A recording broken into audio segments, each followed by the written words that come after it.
મૂર્તિની કેવી તૈયારીઓ છે, કેવી રીતે મૂર્તિ બનાવવામાં આવી છે? મૂર્તિ બેંગ્લોરમાં બનાવવામાં આવેલી હતી. એનું વજન 12.5 કિલો વજન છે. અત્યારે પંચધાતુની મૂર્તિ બેંગ્લોરથી બનીને આવેલી હતી.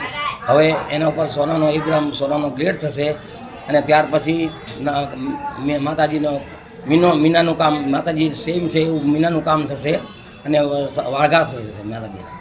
જે નગરયાત્રામાં ભદ્રકાળી માતાની જે મૂર્તિ રહેવાની છે એની શું વિશેષતા છે એ કહો. એ મૂર્તિ પંચધાતુની બનેલ છે.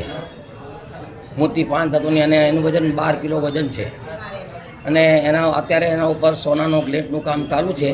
પછી મીનાકારી કામ થશે, શણગાર થશે, નંગનું સીટે નંગ લગાવવામાં આવશે.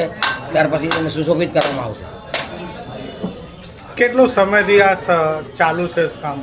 આ લગભગ આજે સંપૂર્ણ પૂર્ણ થઈ જશે. કાલ સોમવાર સુધી સંપૂર્ણ પૂરું થઈ જશે. અને કેટલા સમયથી મૂર્તિ નિર્માણનું કામ?